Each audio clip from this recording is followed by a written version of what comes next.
আসসালামু আলাইকুম সুধী দর্শক, আশা করছি যে যেখানে আছেন অনেক ভালো আছেন। আজকে আপনাদের সাথে টক ঝাল মিষ্টি এই বড়ই আর তেঁতুলের মিক্সড আচার রেসিপিটি শেয়ার করতে যাচ্ছি। এইটা খেতে কিন্তু খুবই মজার হয়, আর এই রেসিপিতে আচারটা বানিয়ে আপনারা সারা বছর সংরক্ষণ করেও রাখতে পারবেন।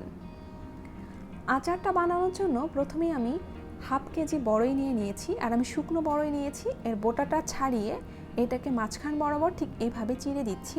এইভাবে করলে চেক করে নেওয়া যায় বড়ইগুলোর মধ্যে কোনো রকম পোকা আছে কিনা বা নষ্ট কিনা। সবগুলো বড়ইয়ের বোটা ছাড়িয়ে নিয়েছি।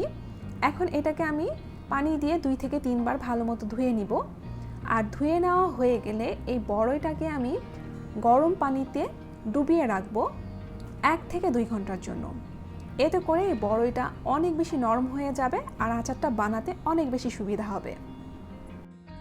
আর এই ফাঁকে আমি আচারের একটা মশলা তৈরি করে নিচ্ছি। এর জন্য আমি প্রথমে দিয়ে দিলাম 2 টেবিল চামচ ধনিয়া, 2 টেবিল চামচ 5 ফোড়ন, 1 টেবিল চামচ জিরা,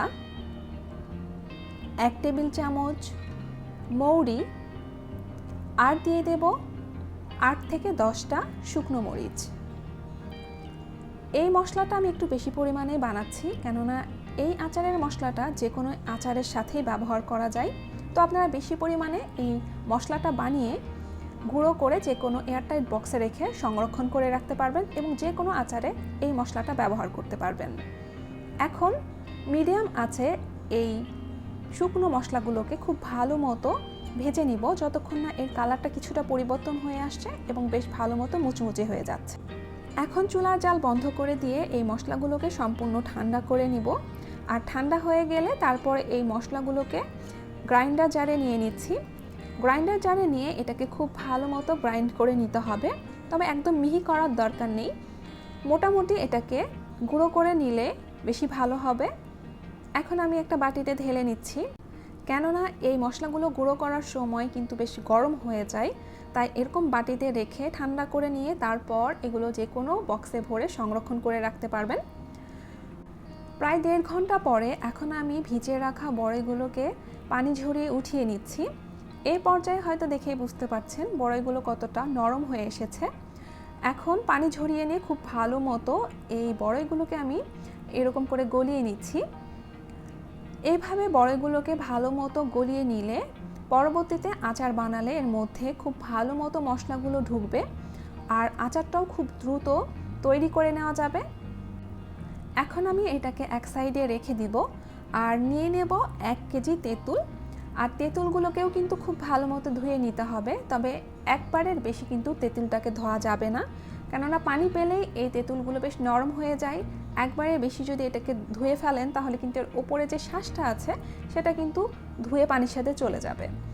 তো এটাকে আমি ঠান্ডা পানি দিয়ে ধুয়ে নিচ্ছি। আর এরকম করে ভালো মতো ধুয়ে নিয়ে এগুলোকে কিন্তু একইভাবে আমি ভালো মতো হাত দিয়ে চটকে এই বড়ইয়ের সাথে মিক্স করে রাখবো। আর এইভাবে করে নিলে কিন্তু আচারটা খুব দ্রুত সেদ্ধ হয়, খুব ভালো মতো এর ভেতরে সব মশলা ঢুকে আর আচারটা কিন্তু খেতে অনেক বেশি টেস্টি হয়। আর এইভাবে কিন্তু অবশ্যই এই তেঁতুল আর বড়ইগুলো ধুয়ে নিতে হবে, কেননা এর মধ্যে প্রচুর পরিমাণে নোংরা থাকে, তাই অবশ্যই আচার বানানোর আগে এগুলো ভালো মতো পরিষ্কার করে নেবেন। এখন আচার বানিয়ে নেওয়ার পালা। এর জন্য চুলায় আমি একটা পাত্র বসিয়ে দিয়েছি। একটু বড় সাইজের পাত্র নেওয়ার চেষ্টা করবেন, এতে করে আচারগুলো নাড়তে বেশি সুবিধা হবে। এর মধ্যে আমি মেজারমেন্ট কাপ দিয়ে মেপে 2 কাপ সরিষার তেল দিয়ে দিলাম। আর আচারটা কিন্তু অবশ্যই সরিষার তেল দিয়েই বানাতে হবে। এর মধ্যে দিয়ে দিলাম 1 চা চামচ 5 ফোড়ন, 5-6টা শুকনো মরিচ, আর দিয়ে দিলাম 1/3 কাপ রসুন কুচি। এখন মিডিয়াম আঁচে এটাকে নেড়ে ভেজে নিতে হবে। আর এই সময় কিন্তু এই সরিষার তেল ও রসুনের জন্য বেশ ঝাঁক উঠে আসবে এই তেল থেকে। তো এই পর্যায়ে কিন্তু চুলার জাল একটু লোতে রেখে এই রসুনগুলোকে ভেজে নিতে হবে। হাই হিটে ভাজতে গেলে কিন্তু রসুনগুলো পুড়ে যাবে। যখন দেখবেন রসুনগুলো এরকম সোনালি রঙের হয়ে এসেছে, সেই পর্যায়ে এর মধ্যে দিয়ে দিতে হবে 1.5 কেজি চিনি, 1 টেবিল চামচ শুকনো মরিচের গুঁড়া, 1 চা চামচ হলুদ গুঁড়া, 2.5 টেবিল চামচ লবণ, 2 টেবিল চামচ আচারের যে মশলাটা বানিয়ে রেখেছিলাম সেইটা। এখন খুব ভালো মতো এগুলোকে মিশিয়ে নিতে হবে। খুব ভালো মতো এই মশলা তেলের সাথে চিনি আর বাকি মশলাগুলোকে মিশিয়ে নেওয়া হয়ে গেলে এর মধ্যে আগে থেকে ধুয়ে রাখা বড়ই ও তেঁতুলগুলো দিয়ে দিব। আর একটা কথা মাথায় রাখবেন, আমি কিন্তু কোনো রকম পানি ব্যবহার করিনি এই আচারে। তো কোনো রকম পানি কিন্তু এই আচারে ব্যবহার করা যাবে না। এই চিনি গলেই খুব ভালো মতো তেঁতুল ও বড়ের সাথে মিশে বেশ নরম হয়ে আসবে প্রথম দিকে, তারপর এটা জাল করতে করতে ঘন হয়ে আসবে। আর এইভাবে যদি আচার তৈরি করেন, এটাকে যে কোনো এয়ারটাইট বক্স বা বোতলে ভরে আপনারা বাহিরে রেখেই সংরক্ষণ করতে পারবেন, কোনো রকম ভিনিগার ব্যবহার না করেই। আর এই আচারটা তৈরি করতে একটু তেলের আর চিনির পরিমাণটা বেশি রেখেছি, কেননা এই আচারটা যেহেতু আমরা দীর্ঘ সময় সংরক্ষণ করব, এই তেল আর চিনি অনেকটাই কাজে আসবে এই আচারটাকে দীর্ঘ সময় সংরক্ষণ করার জন্য। চুলার জাল মিডিয়ামে রেখে এই আচারটাকে কিন্তু তৈরি করে নিতে হবে। প্রথম অবস্থায় একটু নাড়তে সমস্যা হবে, যখন চিনি খুব ভালো মতো গলে যাবে এটা নাড়তে আর কোনো রকম সমস্যা হবে না। আচারটাকে মিডিয়াম আঁচেই রান্না করতে হবে, কখনোই এটা কিন্তু হাই হিটে রান্না করতে যাবেন না, এতে করে কিন্তু নিচে লেগে যাবে অথবা পুড়ে যেতে পারে। এর ফলে আচারের যে একটা সুন্দর ফ্লেভার বা সুঘ্রাণ সেটা কিন্তু নষ্ট হয়ে যাবে, পোড়া পোড়া গন্ধ আসবে। তাই এটাকে অনবরত নাড়তে থাকতে হবে আর মিডিয়ামে আঁচে রেখেই কিন্তু এটাকে রান্না করতে হবে। এ পর্যায়ে আমি আবারও তৈরি করে নেওয়া আচারের মশলা দিয়ে দিলাম 2 টেবিল চামচ।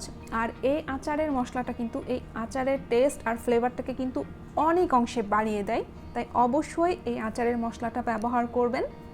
এখন এই মশলা খুব ভালো মতো আমি আচারের সাথে মিশিয়ে নিচ্ছি। আর আচার রান্না করার এক পর্যায়ে যখন দেখবেন এটার কালার ঠিক এরকম হয়ে এসেছে, তখন বুঝে নেবেন আচারটা একদম রেডি হয়ে গিয়েছে। সেই পর্যায়ে চুলার জাল বন্ধ করে দিতে হবে আর এটাকে যে কোনো এয়ারটাইট বক্স বা বোতলে ভরে রাখতে হবে ঠান্ডা হবার পরে।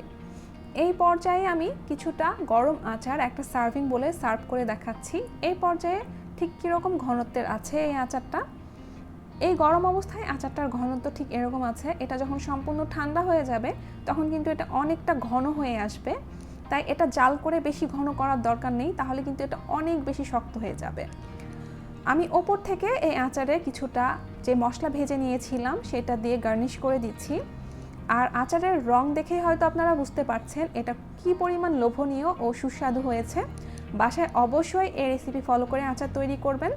আর নির্দ্বিধায় কিন্তু এই রেসিপিতে আপনারা আচার তৈরি করে সারা বছরের জন্য সংরক্ষণ করে রাখতে পারবেন। তবে খেয়াল রাখবেন আচার যেন কোনো রকম পানির সংস্পর্শে না আসে। তো আজকের মতো এখানেই শেষ করছি। সকলে অনেক ভালো থাকবেন। আল্লাহ হাফেজ।